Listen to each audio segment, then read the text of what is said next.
Bueno, sí, en esta mañana pues tenemos con nosotros aquí en cabina, en la receta médica de la Z, un invitado de lujo, y ese es nuestro querido doctor Jairo Medrano. Es un excelente médico forense. Mira la importancia que tiene justamente para lo que estamos conversando en el día de hoy. Y es un tema porque hace mucho tiempo en República Dominicana... Es una especialidad escasa.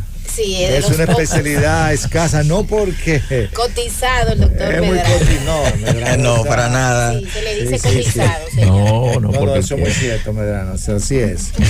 De hecho, hay residencias de medicina forense, y entonces nosotros queremos ya, para introducir el tema con nuestro querido doctor Medrano, el hecho de que, ¿cómo se define lo que es un médico forense y la diferencia entre el médico forense y el médico legista? Sí, bien, buenos días. Antes de pasar a la parte de la respuesta de esta interesante pregunta, pues agradecer a este panel.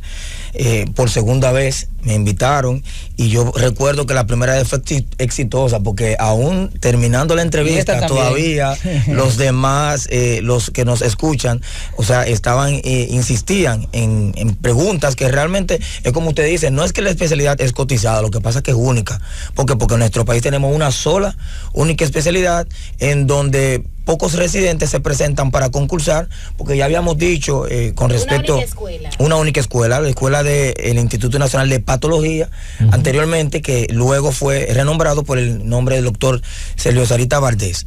Entonces, ¿qué pasa con esta especialidad? Esta es una especialidad escasa. ¿Por qué? Porque después que usted la termina, pues entonces solamente tenemos un solo lugar donde ejercerla, es en INASIF.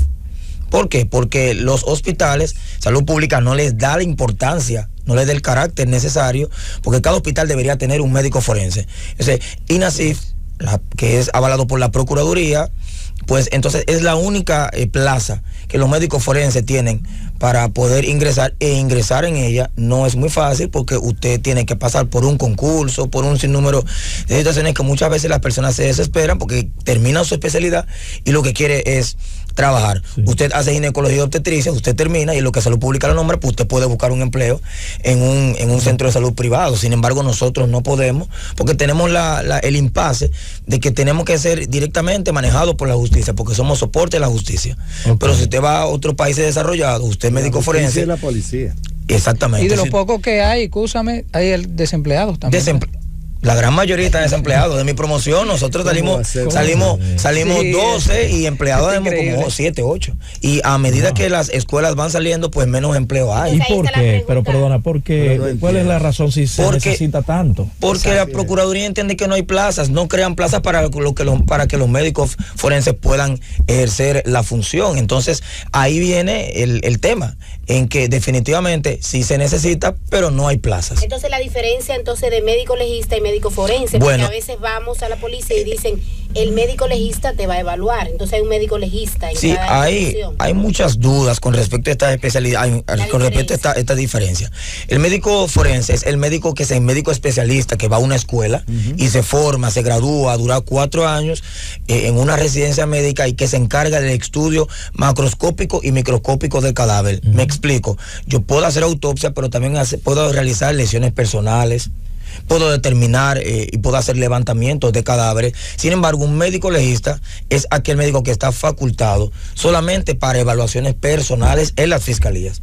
O sea, el médico legista no va a una escuela, no se forma como forense, no está facultado por la ley para poder admitir o para poder remitir un informe de autopsia. Una ginecóloga puede ser una ginecóloga legista. Usted puede ser médico legista porque se le da una especie como de un training, un curso para evaluaciones personales directamente asociadas a la ginecología.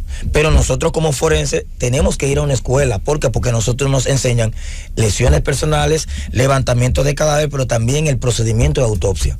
Y al final ya salimos facultados para poder emitir un informe de autopsia. Por ese informe que usted da, doctor, de esa cantidad de médicos escasos y desempleados, con tanta necesidad en República Dominicana en este sentido. Ya yo me doy cuenta cuál es la razón. Usted acaba de mencionar que los centros hospitalarios, donde hay departamentos de patología, y que también fallecen personas. Que hay que hacer necropsia. Claro. Señores, que en un día te pueden fallecer 8 y 10 personas. Claro que sí. Adultos. Y entonces es necesario. Ahora lo que hace es que carga entonces la unidad central, en lugar de hacerlo de manera individual en cada hospital y hacer esas patologías, esas investigaciones, tanto necesarias para la policía, para la fiscalía, como para nosotros como médicos científicos. Sí, claro que sí. Nos va a ayudar a determinar cuál fue la verdadera causa de muerte y nosotros tomar medidas en ese sentido. No, y aparte de todo muerte. También, doctores, que son experticias meramente científicos y más en hospitales de tercer nivel, que hay residencias médicas que son escuelas, que regularmente casi siempre yo laboro en la maternidad de Los Minas, yo tengo ya aproximadamente 10 años, y es de interés porque cuando yo no estaba, se dificultaba llevar los cuerpos a patología. Habían cadáveres que duraban 2 y 3 y 4 días, hasta se descomponían en la morgue, porque no había una persona quien realmente tomara en cuenta esta parte para poder ser el canal entre INASIF y entre el hospital. Entonces también es bueno, porque usted cuando va a una entrega de guardia, usted puede orientar. Cuando hay discusiones clínico-patológicas, pues el forense, entonces ahí es donde el forense explica el informe de autopsia y los médicos clínicos pueden entender dónde hubo el fallo y qué se puede hacer para prevenir ya posteriormente a otra muerte como tal. Esas son las auditorías de la muerte, que por eso es que son necesarios y son no necesarios.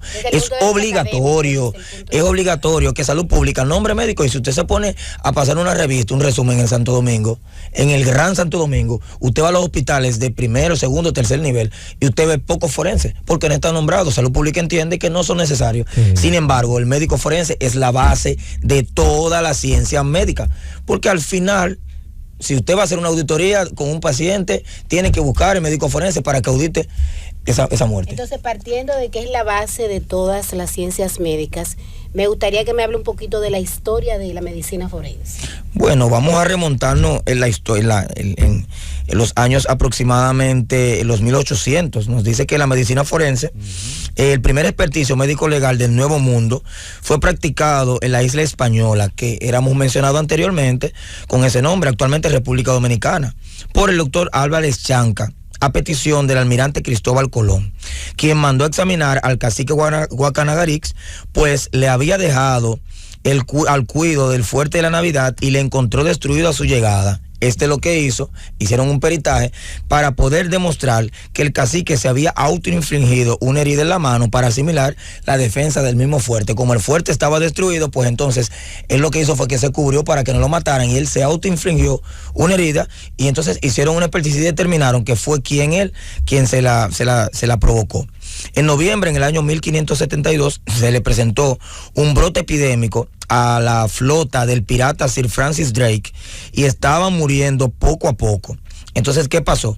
No sabían cuál era la causa. Drake ordenó la realización de una necropsia al cadáver de su propio hermano con el fin de indagar a fondo sobre la causa de su muerte, y se encontró que el hígado estaba aumentado de tamaño y el corazón como si hubiera sido cocinado. La opinión del médico fue que se trataba de una fiebre amarilla.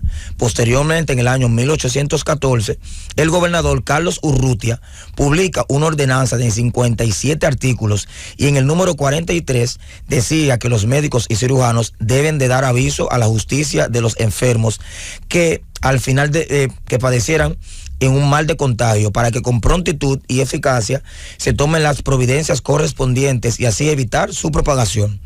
En el mes de junio del año 1859 se establece mediante la ley la antigua Universidad de Santo Domingo, el artículo 22, que disponía de la medicina legal y toxicología que se impartieran en todas las carreras del país de manera obligatoria. Posteriormente, en el año 1892, se ventiló un caso de medicina legal por un crimen cometido por el señor Joaquín Puig. Fue integrada una junta médica con los doctores Francisco Enríquez y Carvajal y Heriberto de Castro para que rindieran un informe sobre el estado de salud del acusado. La autopsia de mayor trascendencia en nuestro país fue realizada en el año 1895 al cadáver del banquero Héctor Méndez Capellán y su chofer Napoleón Reyes por un grupo de patólogos presidido por el doctor Bolívar García, que su importancia deriva del nivel socioeconómico, ya que su trabajo consistía en cambio de divisas, que en aquel entonces, y según rumor público, trastornaba la economía del país, para que él mismo jugara un papel importante con respecto a lo que es el cambio de la prima del dólar. Esto fue considerado un crimen de Estado, asunto de que todavía no ha sido aclarado. Una preguntita, doctor, antes de que usted continúe. Al inicio usted hablaba acerca de evidencias macro y micro, pero no lo detalló. Cuando hablamos de evidencias macroscópicas, estamos hablando de autopsia, directamente de los órganos que podemos ver, que podemos palpar a simple vista. Y cuando hablamos de micro, es una porción de cada órgano y se lleva al microscopio, entonces se puede determinar y se puede hacer una comparación clínico-patológica para poder determinar cuando son muertes naturales o provocadas por algún virus o patogénicas. Pero ya la macroscópica es que a simple vista usted puede ver los cambios morfológicos en los mismos órganos.